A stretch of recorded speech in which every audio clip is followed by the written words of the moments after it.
Good morning from sunny Dallas. It's sunny again. It's always sunny here in Dallas. We're here with a very, very special guest in honor of Breast Care Awareness Month.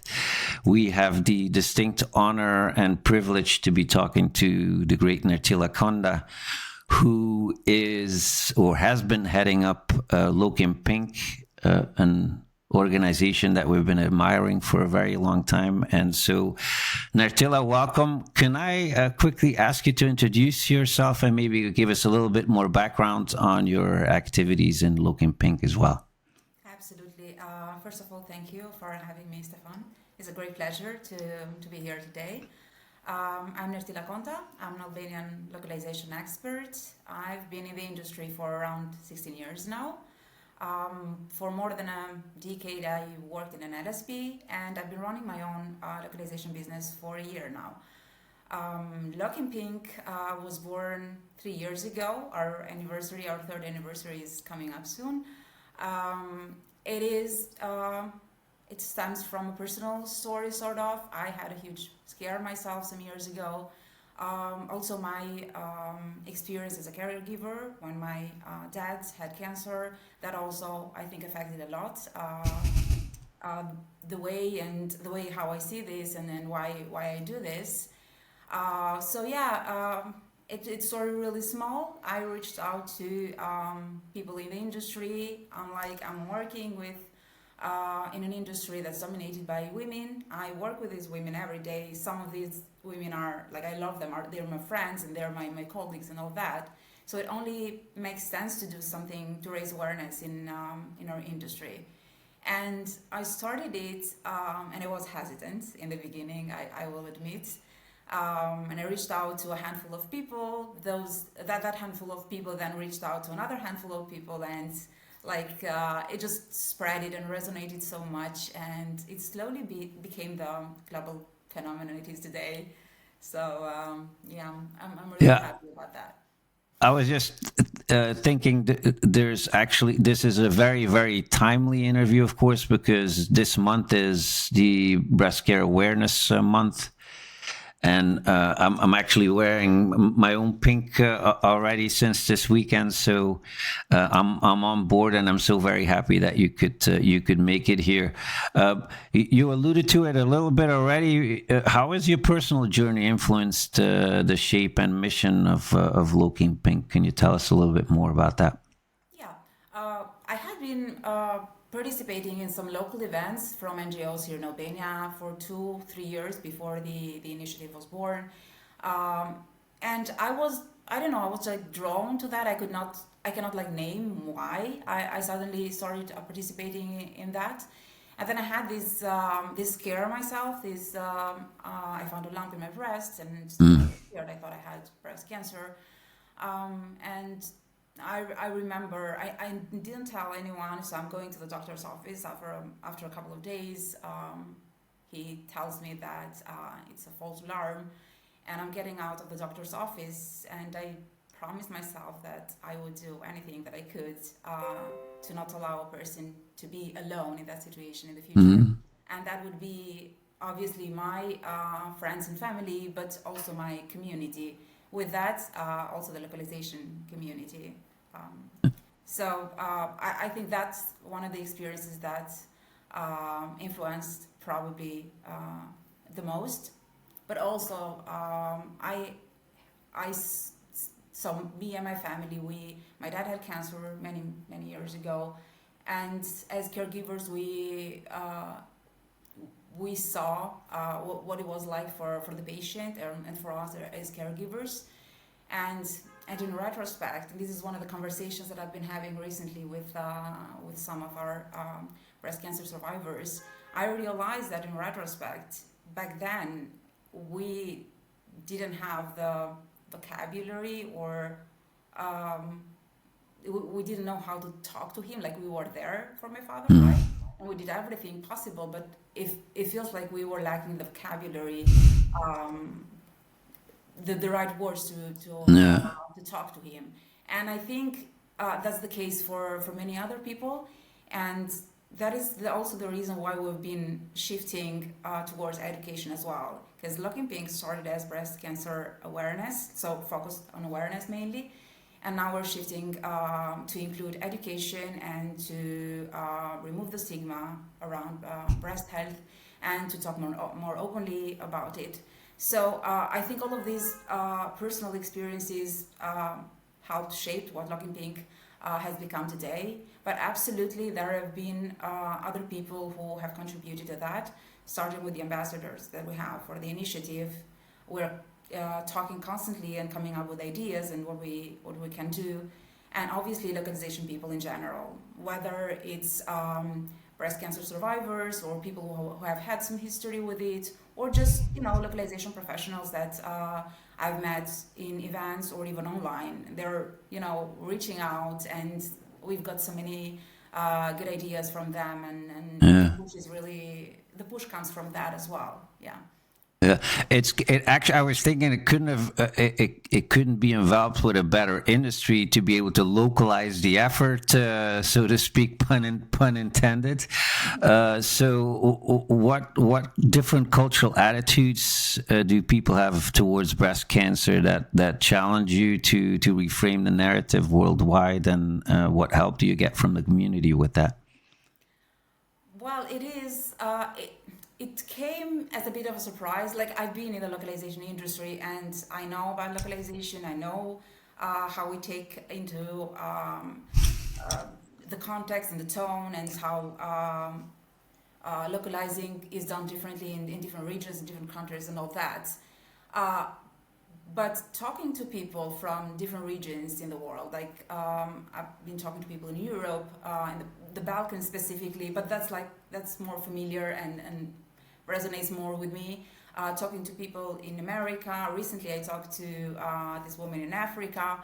So you realize that different people approach the topic very differently. They speak about the topic differently.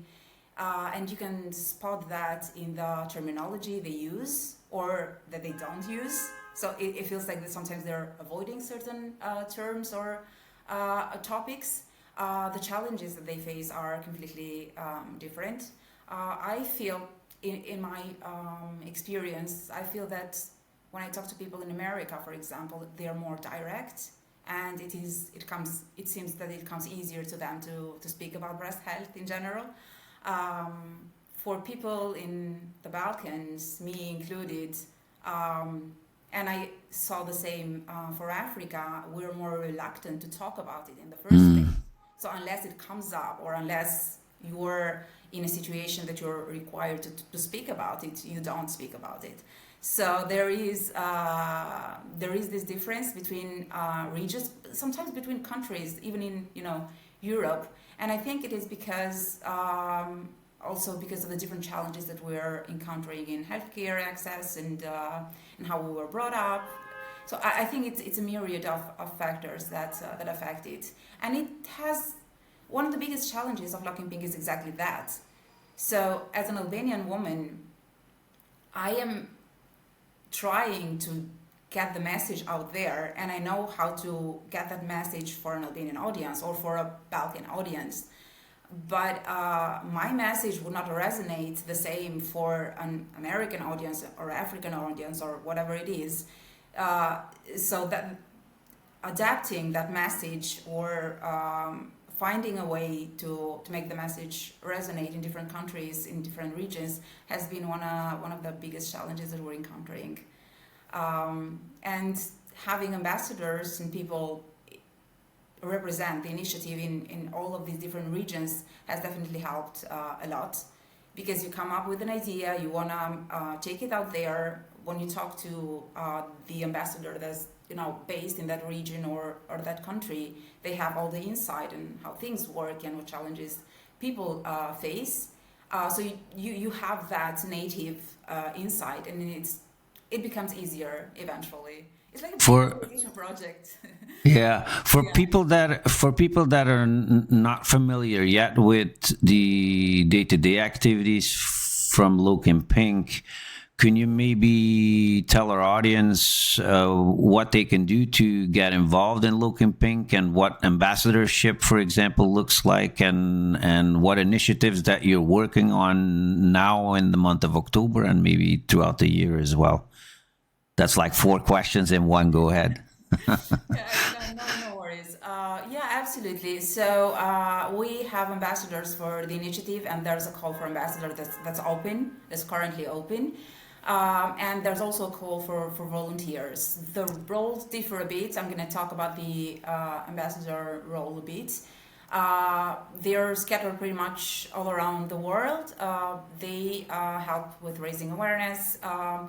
They participate in localization events, and they find a spot, let's say, in these events to talk about it, to raise awareness primarily, but also to educate. We've realized that education does not necessarily have to come from medical professionals. At the time being, I'm a certified global educator for Know Your Lemons. That's an organization that focuses on educating people about breast cancer science, and they do it in a very simple way using lemon imagery. And so I took the training, and now I'm giving classes in Albania. So part of the education can also be that. We encourage people. We have the local ACT Global Impact sub-initiative. And with that, we encourage people to work to do something in their own communities. We realize that doing something locally is easier. Not everyone can attend localization events, and also there's so much space and things you can do online. So with Local Act Global Impact, people do something in their own local community. They promote it through Look in Pink, so we can inspire other people to do the same, or they'll come up with different ideas. I've been attending in Race for the Cure for several years in Albania, and I started to promote that event because it's running through Europe, all over Europe. And last year, one of the ambassadors in Greece did the same. So it's pretty much, I've realized that people are reaching out and they want to help, but sometimes they don't know how to do it, right? So we're trying to give people the tools, the ways, but also like the ideas or suggestions how to do that. So with the ambassador role and within the localization industry, there's a lot of space in doing it in our events. We have a lot of online events as well. And with local communities, it depends on what your country or city is organizing, and we try to push participation in those events too. Yeah, and the online events are brainstorming sessions, they are presentations. What kind of online events? The events that we're currently working in is the Pink Talk events. The Pink Talk series started as a movement to share personal stories, to share the journeys of women who are going through or have gone through breast cancer in their lives. And we're talking about localization, women that work in localization. And that started because I realized how difficult it is to share something so personal. It first started as written posts, and we then realized that raising awareness and education and all these are intertwined together, so one cannot happen without the other. And we're moving the Pink Talk series from written posts to video posts. And the first video is due soon. I'm very excited about it. I will have a very special guest who will share her journey with breast cancer. And so we're starting with that, and hopefully eventually turning them into open mic sessions as well, so we can make them as interactive and as possible. We're still testing the thing. Yeah. Yeah. It's great that people can get involved, and like you said, there's a lot more women than men in localization, and so this audience is really perfect to feel engaged with that. How can translators and interpreters help dismantle the stigma surrounding breast cancer in different societies, you think? I big role they can play. We can play. I'm a translator, basically myself too. I think that language shapes perception. So whatever language or terminology we choose to use when we do our work, when we translate, or we interpret in events and so on, that would shape perception, and that pretty much would decide whether it will encourage the stigma that already exists, or whether it will foster a space where we can talk openly about the conversation. So I think we're definitely, there's so much space for us to do there. Yeah. What has surprised you the most, you think, about how the localization community has embraced the Loc in Pink movement? Oh, well, I knew and I saw that it was resonating as a movement, like the signs were clear. But the depth of empathy has been, I don't know, it's one of the most beautiful things that has happened to me.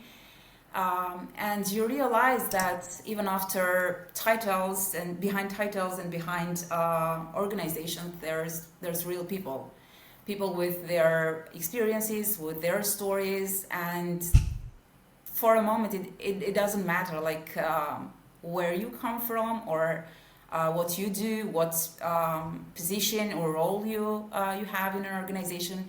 You're just people with shared stories and a willingness, probably the willingness of people that most of the people that I have never met before, I don't know them, and they have this willingness to help and to support. That's the most beautiful thing that's happened, and that is happening. It's constantly happening.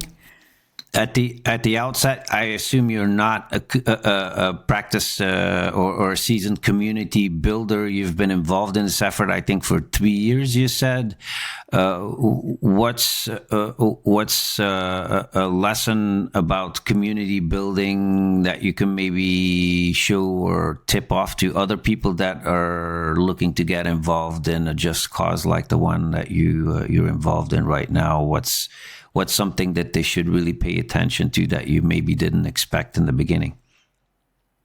Well, I think it would, of course, depend on the type of initiative or cause that they're supporting. With humanitarian causes, it is, I think there's more space and probably people relate more easily to these causes.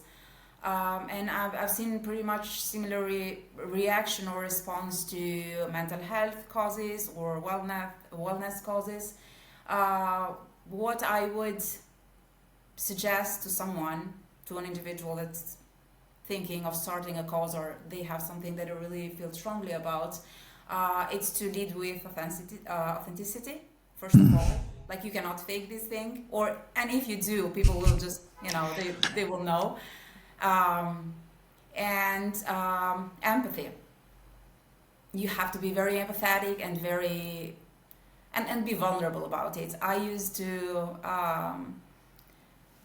hate being vulnerable, honestly, before. But through the initiative, I've been sharing my story all over again with different people in different places, and I've heard a lot of stories back, and I've realized that being vulnerable, it's actually a different kind of strength. It's really powerful. So I couldn't agree with you more. And authenticity is something that's super important regardless. I think you're much better if you're just yourself than if you're trying to be somebody else. I'm sure you agree with that.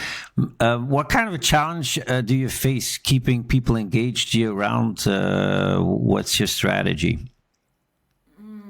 Well, the biggest challenge is, apart from it being a global initiative and that we have to basically have different voices in different places, maintaining visibility and taking the message out there every day is sort of a challenge, because come to think of it, you don't want to wake up and every morning be reminded to check your breasts and to do your exam, right?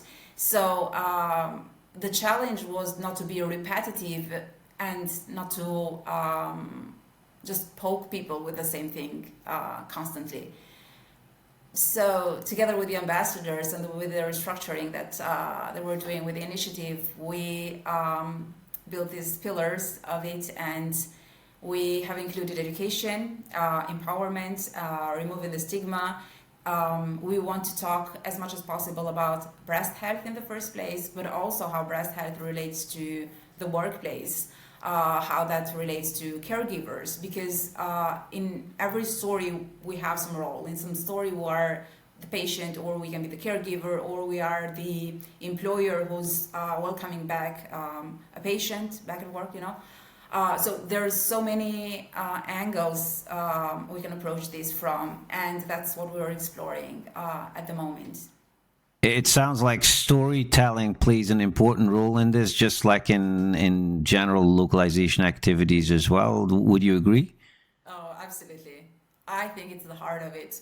It took us just a bit to realize it, but I think it's at the very core of it. I think that people react to numbers, to statistics. Like if you tell people that 1 in 8 women will get diagnosed with breast cancer in their life, or even with positive statistics, if you tell them that there's a very, very high chance that you can recover from breast cancer if you get diagnosed early, you can see that there's some sort of reaction, but a lot of people will just dismiss that. But if you share a story, a personal story, the reaction is completely different, and it is much more impactful, and the people are, in my experience at least, are more likely to take action when after they've heard a personal story. Yeah, I have a question that is out of my perspective, really, because I'm very active on social media. I can imagine that your activities on social media have changed a bit since you started looking pink, I assume, and maybe you can tell me something about the importance of social media and the different kinds of social media you use, and what your strategy is from that perspective. It has changed primarily because in the beginning there were no proper events. So it was just awareness raising through LinkedIn posts mostly. And then we started having or participating in localization events. So there have been events from ELIA, the Mid-Central Europe, Goa, I think women in localization as well recently. So the more we were participating in localization events, or organizing local events, the ones I've done in Albania, in Bulgaria, Greece, so there's many of them. Obviously, our posts started to diversify, and like we had, but in the beginning, I will admit there was no strategy to it, because I was pretty much alone in the beginning, and I didn't know that it would resonate that much. I think that turning point came when I attended ELIA Together in Rome in 2023. I was attending the event as a participant, and I had the idea to bring the initiative along with me at the event. ELIA embraced it, and they're asking what can we do. We organized a fundraiser, and we also asked the participants to wear pink on the second day of the event. So I'm attending. This is my first in-person event as well. And at the event, I could see and feel how much it resonated, because you can see it on social media, right?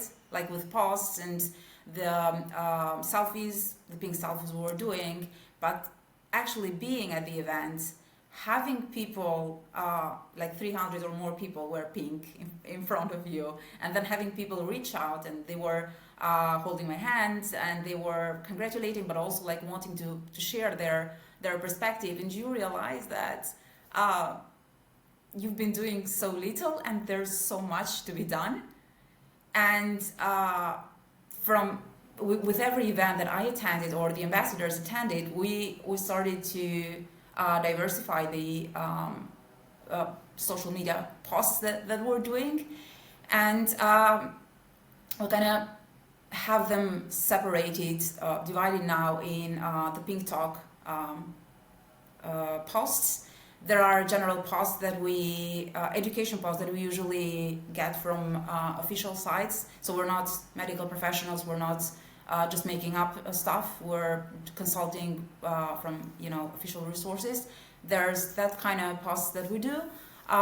There's the ambassador posts that whenever they attend an event or whenever localization professionals are willing or offering to do an event, and they're kind of sharing. We had a couple of loc launches recently. They decided to organize the event in pink and give a shout out, but also like having the conversation, because I just wearing pink, people think it's about wearing pink, and it actually is not about wearing pink. What would you like it to be? What would you like it to be in an ideal world? What would be your ultimate best way of bringing this issue to people's attention?